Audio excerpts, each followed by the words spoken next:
administrator in any school, in any country, will look at it and go, those are really good reasons. We should be doing this. Now, I know there are many bilingual schools in Spain. I have been coming to Spain for actually 50 years. I went to school in Europe. That's where I learned my Spanish. So I understand what it's like in Spain, where you've basically got three kinds of schools. You got the privates, you have the concertadas, and you have the públicas.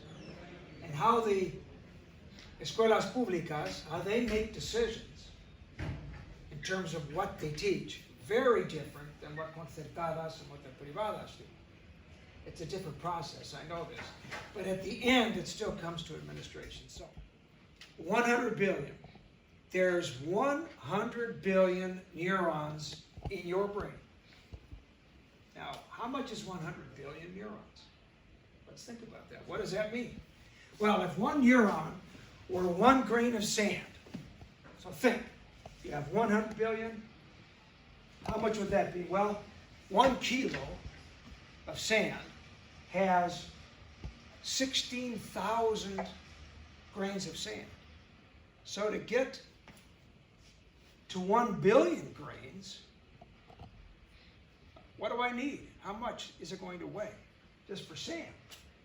62,500 kilos. So imagine what that would look like to have 62,500 kilos in this room. Can you imagine? Well, your brain has those neurons right now in your head. So that's 62 metric tons. All right. Now, we don't look like this, although with all that stuff, you think we should, right? So, what is the human brain? Well, here's the definition of the human brain. The human brain is a dense network of fiber pathways consisting of 100 billion neurons. And so with all that, you probably think you should feel that way, but you don't. Now, what does that mean? Now, I've got this written. This is the American way of writing. You guys would write it with a comma, right? Mathematically, it's different. It's 2.5 petabytes. Now, you're the tech guy. Aren't you the informatico? See, you know what a petabyte is? Yeah. It's a lot. What's a petabyte? Well, it's 2,500 terabytes. I know you know what that is, too. Now, most of us don't know how big that is. Or 2.5 million gigabytes. Now, most of you know what a gigabyte is, because you use that all the time. Well, what is that? Well, that's 10 times the data stored in the largest library in the world. It's 10 times. Or it has a storage capacity of the entire web, the internet. Your one brain. And the synapse, which is kind of hard to see now, is the transmission across 2 neurons. That picture this gentleman was talking about, that picture is what it looks like. Okay, now, administrators need to know this. You have this incredible gift, this incredible tool. So, how does the bilingual brain differ from a monolingual brain? Well, here's what they look like. They look like the same kind of brain, but here's the difference. In the monolingual brain, now remember the brain has 4 parts to it on each side. The parietal, they call lobes in English. So you have the frontal lobe. This is what judges your consequences. You think before you act. That's the frontal lobe. The parietal lobe is making other sorts of spatial judgments. Temporal is largely how you see yourself in the world around you. But what happens in the monolingual brain is, as you get older, the synapse of the brain talking to itself gets broken. But the monolingual brain, the communication within the brain continues to be strong. So, scientists have already easily proven this many times, that the difference between the two is very clear. Now, 65% of the entire earth, the people, speak at least 2 languages. 65%. So really, the people that speak one language are in the minority. So when someone says, I go to a store and there's a Chinese, it's a Chinese family, and he has an accent, but he probably speaks Spanish and Chinese and maybe some English. That's 3 languages. So having an accent, there's nothing wrong with that. It's simply you're learning something new. So what's the definition of two-way dual language immersion? This is the immersion you normally do in Spain, where half of the day academically is in Spanish and half of the day academically is in English, Mandarin Chinese, French. It could be many things. But here's the definition. A 50-50 is half of the day in 2 languages, each used exclusively within the classroom. So let's say, what is your first name? Pau? Francisco. Francisco. Paco? No, Francisco. You don't like that? Okay. So let's say Francisco is the English teacher, and I am the Spanish teacher, and he and I work together, and you are our students. So you might have with Francisco mathematics. You might, but this is now for any child, but let's say you teach mathematics. Let's say it's, we're an instituto, bilingüe. So you're teaching mathematics, and I teach science. Well, they would have Francisco for mathematics. He would teach it all in Spanish. All in English. You never talk anything but English. Your book's in English. You talk English. The words are all in, no Spanish. Then they come to me for science, and I teach them science, and there's no English. It's exclusive Spanish. That's what this is. Now, what happens when you teach children this way? Well, that's what today is really all about. So let's talk about the first 3 reasons. You'll have at least 10. But you have to understand how the brain works and why it actually does all these things. Okay, first, it increases performance on what is called high-stakes tests. Now in Spain, every country, children take exams. And the results of those exams are often publicized on PISA. They're all over the newspaper. And they will say, oh, the children in Andalusia, they did so much better last year in mathematics and reading and this year, or better this year. It's very obvious that when you compare the data, which I will tell you where to get the data, you will know where the data is. That dual language immersion, every child in dual language immersion does better on those tests. What school administrator would not like that? Because they want children to show well. 2, it reduces discipline problems. Now, when you do dual language immersion, what you find are, and by the way, if you want to take pictures of the slides, that's fine too. You can write it down, or if you want to take pictures, that's fine. Children feel more valued because dual language immersion creates an environment where everyone matters. Everyone is important. Number 3, it gives you the chance for international metrics to provide your administrators with performance data. Because what happens is now school administrators have a way of saying, okay, we can give a test that shows whether they're doing well. For example, International Baccalaureate, Ed.D. Ed.D is excellent. Everybody know what Ed.D is? Yeah, sí, todo el mundo. No, I don't. Okay, Diploma del Extranjero de Lengua de Español. Eso es. Because the Ed.D is you have to speak, you have to write, it's very thorough, but it gives you a certificate. So let's say you do Ed.D in English. Like in our country, we do Ed.D in Spanish. So you could do Ed.D in English. You can do dele in a number of languages. I mean, it wouldn't be called dele because it is not español.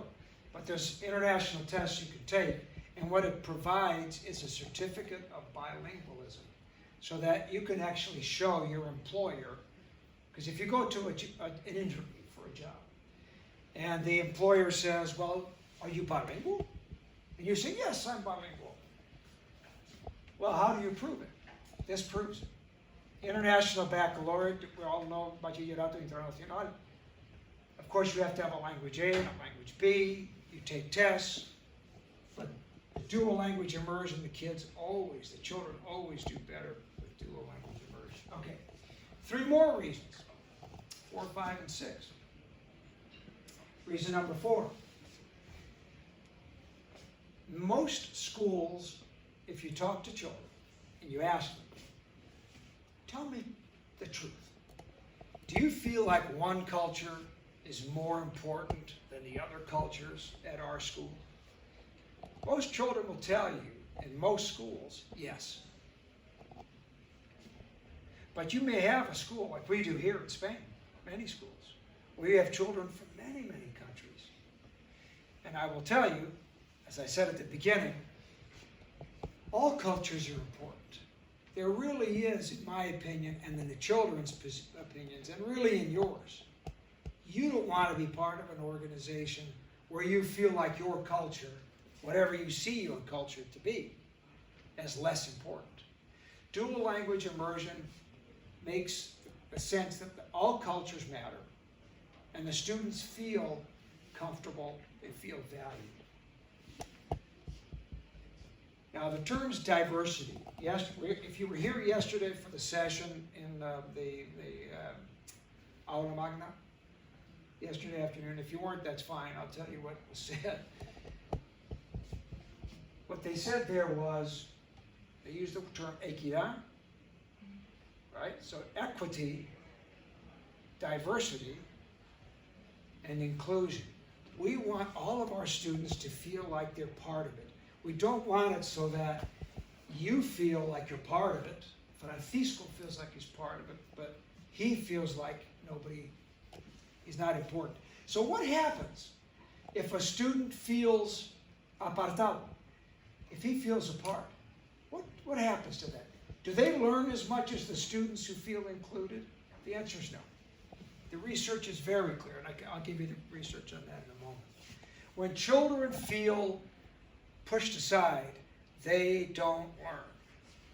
Not as well. It also connects communities, because by doing this, it involves even if it's not their language.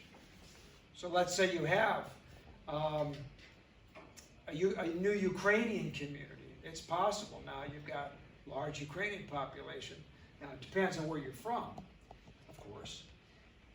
But your population is not what it was 10 years ago. It isn't. Very few places in Spain is it the same. Very few. So let's look at 4 more reasons. Hopefully you can read this.